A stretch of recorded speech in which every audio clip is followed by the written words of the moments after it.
میں مومن ہوں ایمان والا ہوں یہ کہنا تھا، وہ کہنے لگی تیرے اندر ابھی تیرے دین کا رمق باقی ہے، میں تیرے ساتھ نہیں رہتی۔ تو کہنے لگا جا تیرے ساتھ میں بھی نہیں رہتا، جب میرا کلام میرے گھر کے اندر نہیں رہتا تو میں تیرے ساتھ زندگی نہیں گزارتا۔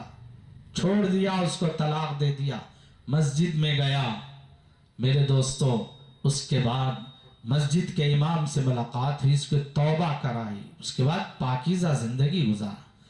حضرت مولانا فرماتے ہیں صرف محبت کی بنیاد پر اللہ نے اس کی ایمان کی حفاظت کی۔ آج ہم محبت ہی نہیں کرتے، نہ کلام سے محبت، نہ کلام پڑھنے والوں سے محبت، صرف غیبت ہی غیبت۔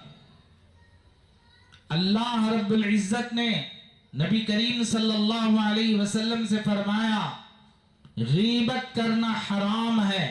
ایک جگہ الغیبت اشد من القتل، غیبت کرنا قتل سے بڑھ کر ہے۔ بعض آدمی رہتے ہیں کل تک سلام کرتے ہیں، محبت کرتے ہیں، اب چند دنوں کے بعد پلٹ کر بھی نہیں دیکھتے تو پتہ چلتا ہے کوئی ان کا کان بھرا ہے، کوئی ان کا کان بھرا ہے، جس کی وجہ سے وہ عظمت دل میں باقی نہیں رہتی۔ اسی لیے غیبت کو کیوں حرام کیا گیا؟ ہر مسلمان کی عظمت اللہ کے یہاں موجود ہے، مقام ہے۔ اپنی عظمت خود ایک دوسرے کی غیبت کر کے، ایک دوسرے کا کیچڑ اچھال کر ہم میرے دوستو اپنی عزت گھٹاتے ہیں، حرام کام کرتے ہیں، اسی حرام کے ساتھ نماز پڑھتے ہیں، اسی حرام کے ساتھ دعا کرتے ہیں، اسی حرام کے ساتھ لوگوں کے ساتھ اچھائی کی بات کرتے ہیں۔ دور کی بات یاد رکھیں، اللہ کے کلام کی عظمت یہ صرف کلام والوں کے ساتھ ساتھ جتنے ہیں، خاص طور سے میرے دوستو حضرات علماء فرماتے ہیں جو آپ لوگ باہر سے بہت سے یہاں مجمع بیٹھا ہوا ہے، محلوں میں جن جن مسجدوں سے آپ کا تعلق ہے، میں آپ لوگوں کو جیسے رسول اللہ صلی اللہ علیہ وسلم پوری انسانیت کے لیے باپ ہیں، ایک باپ کی ذمہ داری ہوتی ہے اس کو نفع نقصان بتانا، دنیا کا نقصان بھی بتانا، آخرت کا نقصان بھی بتانا۔ اس نقصان کی حیثیت سے میری یہ ذمہ داری ہے، میں یہ کہتا ہوں میرے دوستو جتنے محلے کے اندر مسلمانوں کے گھر ہیں، ان گھروں میں کے درمیان جو مسجد ہے اور اس مسجد سے ہر گھر کا کنیکشن ہوتا ہے، ہر گھر کا، یہیں سے رحمتیں ہماری گھروں کی طرف لوٹ کر جاتی ہیں، یہیں سے ہمارے گھروں میں برکتیں آتی ہیں۔ یہ مسجد ایک پاورفل ہاؤس ہے میرے دوست۔ اب اس پاورفل ہاؤس کا جو ذمہ دار کون ہوتا ہے؟ مسجد کا امام ہوتا ہے۔ جیسے ہم کو مسجد سے محبت ہونی ہے، ایسے اپنے مسجد کے امام سے بھی محبت کرنی ہے۔ یاد رکھو اگر ہمارے دل میں اپنے امام سے ذری بھی محبت نہیں ہے تو ہمارے گھر کے اندر جو نقصانات ہیں اس پاور کے وجہ سے ہمیں نقصان ہو رہا۔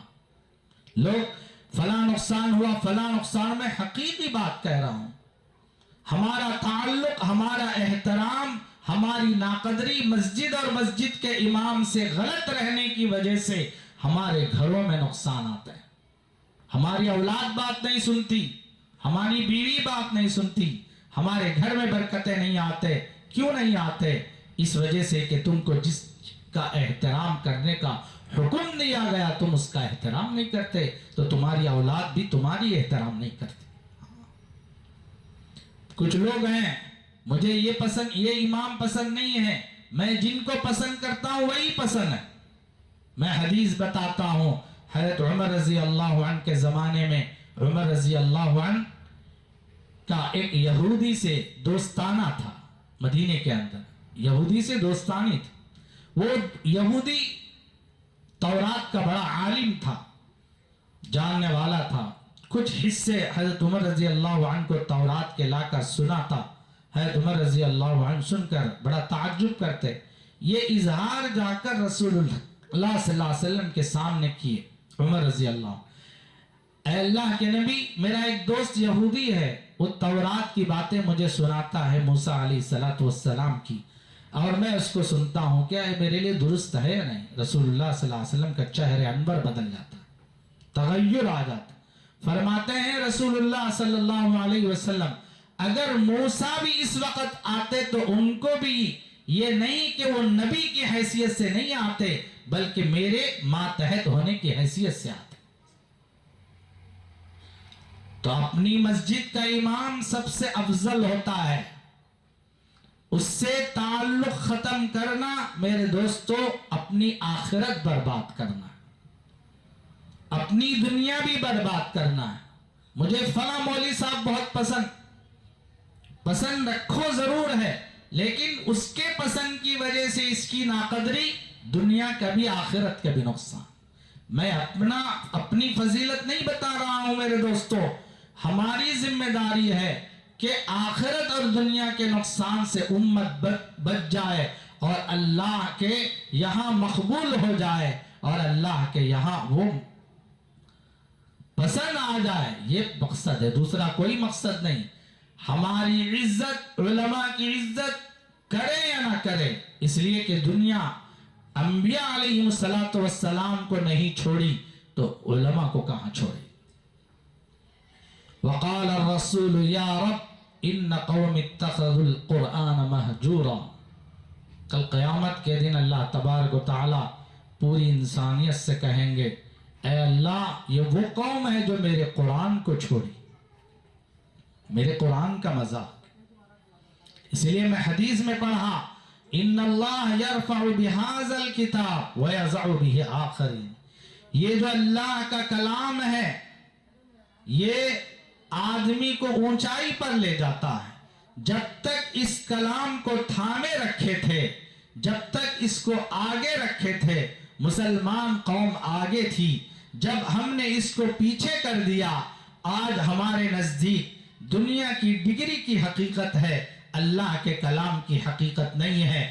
دنیا کی ڈگریاں دنیا میں آدمی کو ترقی دے سکتی ہے، درجہ دے سکتی ہے، لیکن صرف جو ڈگری حاصل کیا ہے اسی کو مقام ملتا ہے، اسی کو درجہ ملتا ہے. لیکن اس کے خاندان والے، اس کا باپ ہے، اس کا بھائی ہے، اس کی ماں ہے، اس کی بیٹے ہیں، ان کو دنیا میں اس کے مقام کی وجہ سے اس کو کوئی مقام نہیں ملتا.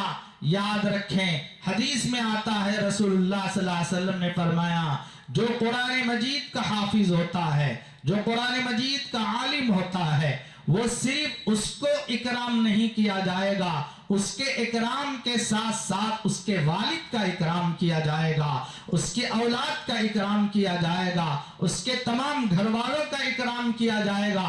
اکرام ہی نہیں میرے دوستو، جب وہ جنت میں جا رہا ہے تو اللہ حکم دیں گے، تو جن جن کی سفارش کرے گا ہم ان سب کو جنت میں داخل کریں گے. یہ ہے قرآن کا مقام. باپ، بیٹا کلیکٹر ہے تو باپ اپنی جگہ ہے، اس کو کوئی مقام نہیں دیا جائے. کوئی اس کی عزت کرتا ہے؟ نہیں کرتا. لیکن کوئی حافظ ہے تو اس کے باپ کا بھی احترام کیا جاتا ہے، اس کے اولاد کا بھی احترام کیا جاتا ہے، دنیا میں بھی آخرت میں بھی. اللہ کا قرآن خود سفارش کرتا ہے، اے اللہ یہ دنیا میں پڑھ پڑھ کر مجھے حفاظت کی اور میری رعایت کی، میرے حقوق ادا کیے، آج یہ تیرے پاس تنہا ہے، میں اس کی سفارش کرتا ہوں. تو اللہ رب العزت اس حافظ قرآن کو ایک خلعت کا تاج پہنایا جائے گا جو اکرام و اعزاز کا ہوگا. پھر قرآن کہتا ہے کہ اللہ اور زیادہ کیجئے، اور زیادہ کیجئے. تو اس وقت میں اللہ تبارک و تعالی سونے جواہرات سے بنا ہوا ایک لباس لائیں گے اور اس لباس کو اس حافظ قرآن کو پہنائیں گے. اور اعزاز یہی نہیں، پھر قرآن کہے گا کہ اللہ اتنا ہی نہیں، اور زیادہ کر. اور زیادہ کیا کروں؟ اللہ پوچھیں گے قرآن سے، اور زیادہ کیا کروں؟ تو اس وقت میں قرآن کہتا ہے کہ اے رب تو راضی ہو جا، تو راضی ہو جا. تو اللہ کہتا ہے کہ میں اس سے راضی ہو گیا. یہ ہے میرے دوستو. اس کے ساتھ ہمارا حشر کیا ہے معلوم ہے؟ گالیاں دیتے ہیں. یاد رکھو اللہ نسلوں سے قرآن کو چھین لیں گے. نسلوں سے. نسل میں کوئی حافظ نہیں ہوگا جو قرآن حافظ کا بیعت بھی کرتا ہے, احترام کرتا ہے. حضرت مولانا ابراہیم دولہ صاحب دامت برکاتہم عالیہ نے اتنی بہترین بات کہی. آپ نے فرمایا ابراہیم دولہ صاحب, جب اللہ کسی سے ناراض ہوتے ہیں, جب اللہ کسی کو گرانا چاہتے ہیں, جب اللہ کی نگاہوں میں کوئی گر جاتا ہے, تو اللہ تبارک و تعالی اس کو اللہ کے نیک بندوں کے پیچھے لگا دیتے ہیں. ان کی برائیاں بیان کر, ان کے فلاں عیب نکال, ان کے فلاں یہ نکال. جو آدمی اس طرح کی حرکتیں کرتا ہے تو سمجھ جانا چاہیے کہ وہ اللہ کی نگاہ میں گرا ہوا, وہ اللہ کے رسول کی نگاہ میں گرا ہوا. حضرت بشر حافی رحمہ اللہ ایک شرابی کبابی تھے میرے دوست. شرابی کبابی آدمی تھے, راستے سے گزر رہے تھے نشے کی حالت میں. ایک پرچے پر نگاہ پڑی جس پر اللہ کا نام لکھا ہوا تھا, اللہ یا بسم اللہ لکھا ہوا تھا. مسلمان تھے. آپ نے نشے کی حالت میں اس پرچے کو اٹھایا, اس پر مٹی لگی ہوئی تھی, اس کو دھویا, اس کو پوچھا, اپنے کپڑے سے صاف کیا, اس کو جیب میں رکھا آنکھوں کو لگا کر. ایک شرابی کبابی آدمی ہے. جب رات میں بستر پر سونے کے لیے لیٹے تو خواب میں آواز آتی ہے, اے بشر حافی, تو نے میرے نام کو جو نیچے گرا ہوا تھا اس کو اٹھایا اور اس کو پوچھا, صاف کیا, اور عظمت کی نگاہوں سے لگا کر پھر اپنے دل میں, اپنے سینے میں اس کو جگا دیا اور اپنے جیب میں رکھا. جیسے تو نے میرے نام کی حفاظت کی اور میرے نام کو بلند کیا, آج کے بعد ساری دنیا میں تیرا نام روشن کروں گا. وہ اولیاء اللہ میں گزرے, آج ان کے کتابوں میں ذکر ہے, ان کو یاد کیا جاتا ہے, ان کے واقعات پڑھے جاتے ہیں. صرف اللہ کا نام کی عظمت پر اللہ ان کو یہ مقام دیا. جس کے سینے میں پورا کلام ہو اس کی عظمت پر کیا دیں گے میرے دوست. اس لیے یہ رمضان کا مہینہ احترام کا مہینہ ہے. رمضان کا مہینہ قرآن کا مہینہ, رمضان کا مہینہ برکتوں کا مہینہ. اس مہینے میں ہم عزم کر لیں, خود بھی احتیاط کریں, دوسروں کو بھی احتیاط کرنے کی تلقین کریں.